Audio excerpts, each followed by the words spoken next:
Ayan guys, dito na ako sa aming lupain. Char! Bali ito, yung area na yan, is tataniman natin yan ng mais. Ayan, dyan.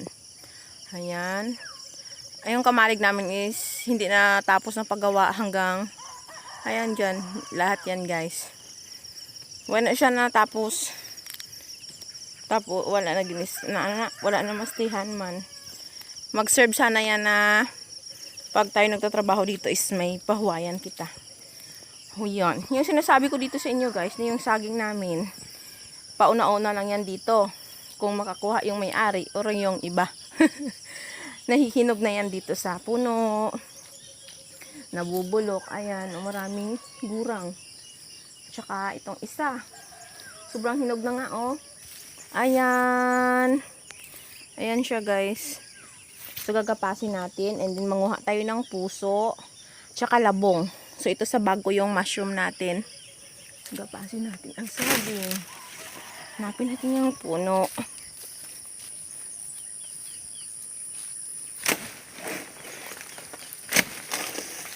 And, so, bali ito na siya, guys. Yeah.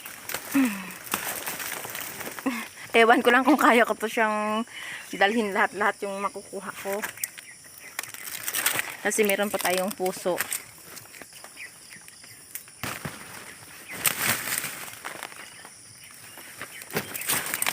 Yeah. Bali, ayan na siya. So, meron pa doon, oh, dami.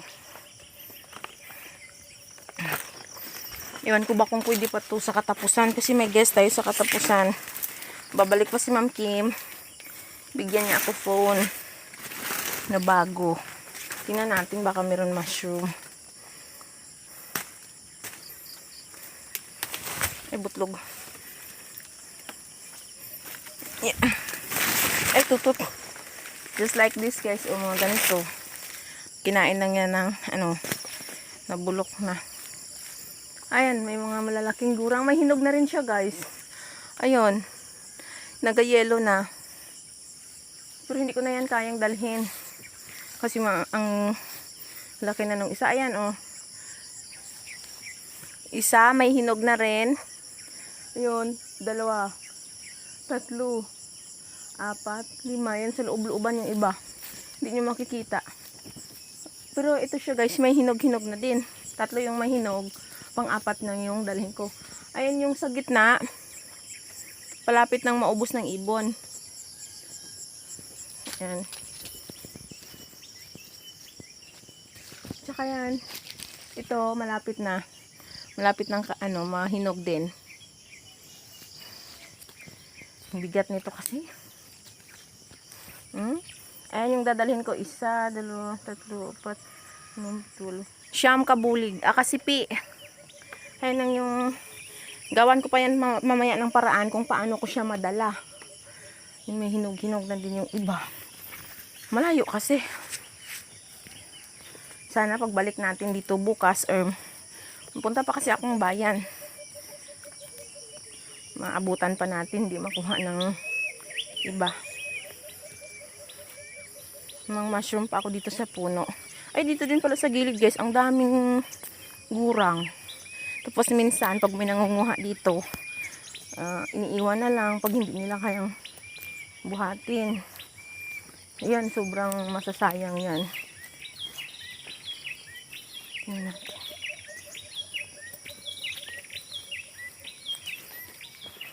Yung sinasabi ko nung nakaraan na ewan ko kung sino yung sumunog dito. Sinunog nila yung aming mga saging.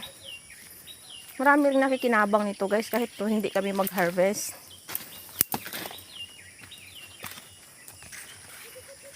Ayan oh, just like that guys oh.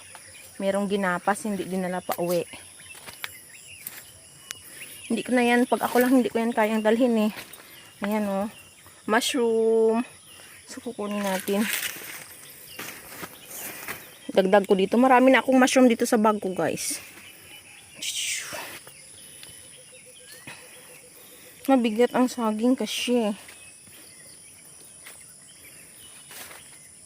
Ganyan lang. Maghanap-hanap ka lang din sa puno ng saging. Ng mga ganito. May pang-ulam ka na. Punta natin sa baba yung saging na may ginagapas. Hinog na din siya, guys. Oop. Ayan, oh. Hindi kami yung nagapas nito. Ayan. Charan! Pero yung dadalhin ko, syempre, yung kinuha ko. Pag dumating ako mamaya doon, sabihan ko sa daddy na balikan niya. Para makuha yung ibang saging dito para sayang.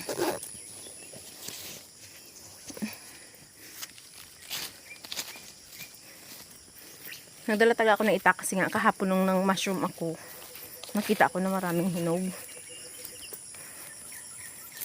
Oh, yung sinasabi kong labong, ayan, 2 piraso, at saka may doon pa sa kabila.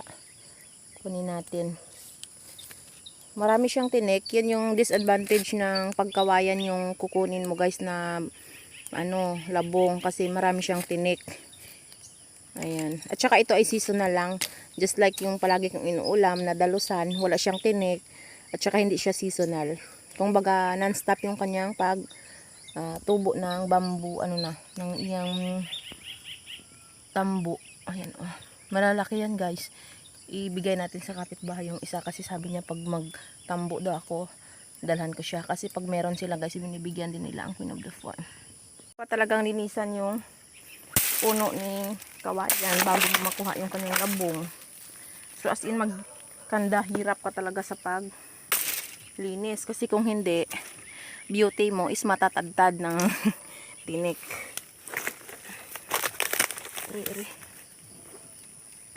Ayan. So minsan pag ako'y nangunguha, dala ko is ano siya, bara or tagad para mabilis ko siyang abutin. Minsan itak din.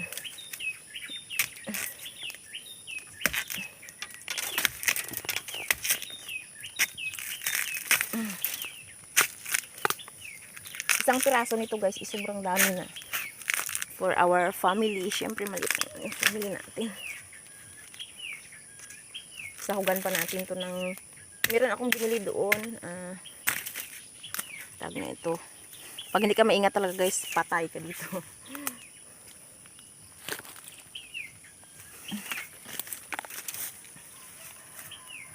Bali ganyan na siya.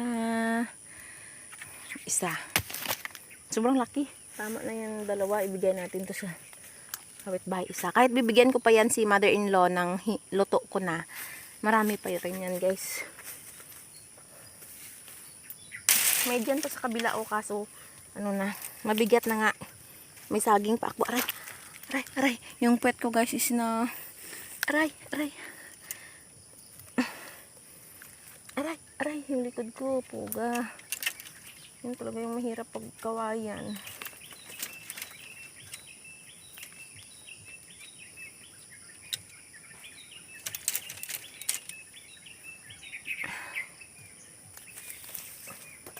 Maraming lamok dito. Sheesh.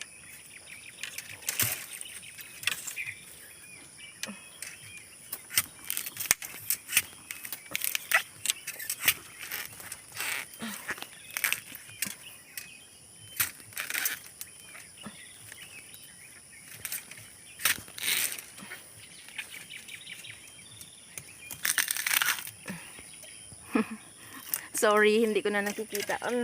Sira-sira na kasi yung mga tripod ko. Kailangan ko pang umorder ulit.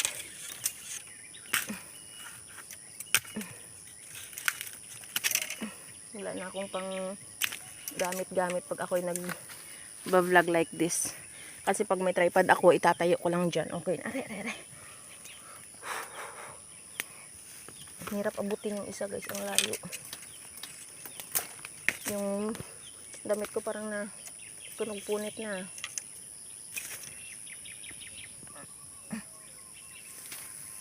Ouch!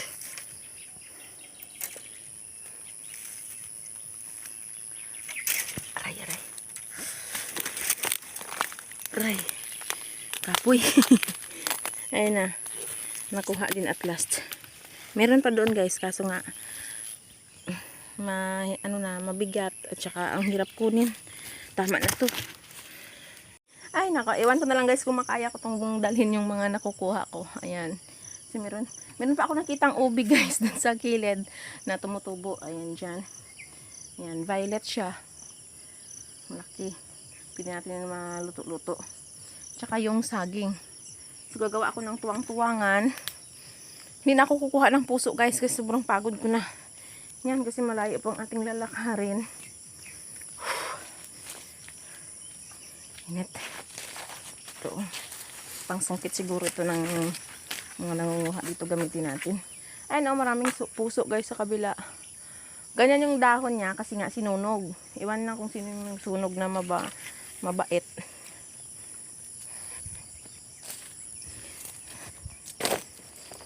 So yung mushroom ko kasi nandyan sa bag. So hindi ko siya pwedeng lagyan ng mabibigat kasi madunot siya. So gawa ako ng tuwang-tuwang. Lagay ko dito yung, itali ko yung mga gulay kong dara at saka saging.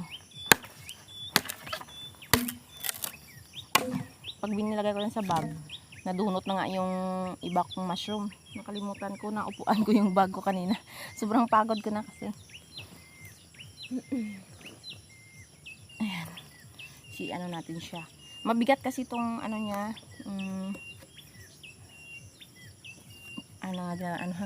Binulig.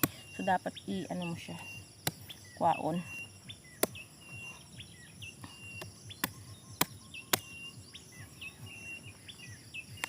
Dapat maingat ka na nito guys kasi hinog na siya. Marami pa dyan guys. Oh, hindi ko na lang kayang dalhin. Sa sobrang dami. Sobra 10 kabulig. Hanggang doon sa dulo. Kasi dito pa lang sa isang side is 5 pa yung natira. May ano pa doon, may 4. So, ubos-ubos. Ayan. Bigat kaya nito. Yung iba naman is may bawas na, yung dyan na natira. Kasi kinakain din ng mga ibon. Kahit ano lang. Mas mainam naman na i-harvest ng iba pag hindi natin kinuha na may-ari kasi mapakinabangan nila. Maraming ibon yan dito kasi maraming saging. Maraming silang makakain ba.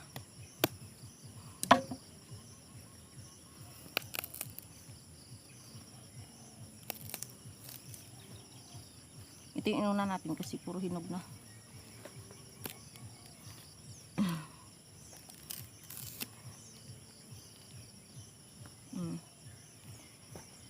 Init.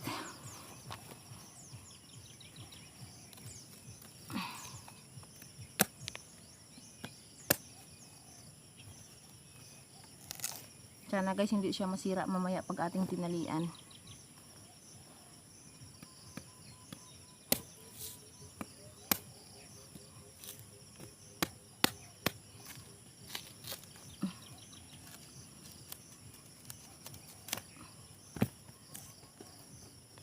Yan guys, at last tapos ko na gawaan ng talian yung ng tuwang-tuwang. So hindi ko na talaga kaya, iwan ko na yung ibang puso. So fresh pa naman yan kasi hindi pa nasungkit. So bali pag gusto natin gumulay, punta lang ulit ako dito. Siguro bukas babalik din naman kami dito kasi gapasin natin yung ibang saging. Sana pagdating natin is nandito pa siya. Diyos ko, ang init ng pakiramdam ko. Tingnan nyo guys, dito yung obe, saging, syempre yung binawasan ko din, tsaka yung labong nandyan sa dulo. Laki kasi ng saging, so bali ganito siya pagdala natin para hindi ko kaya. Aray, mabigat talaga siya guys.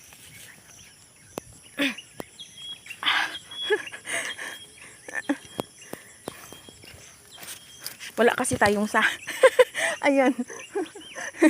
Hindi pala nakaalis, bumagsak na yung puso. Diyos ko po. Para hindi ko to kayang i-survive papuntang bahay. Ayan. Mahirap pala maging content creator. Ayan oh. Lumabog na. Yung obe nandyan na. Tsaka yung labong. Nakainis. Ewan ko ba.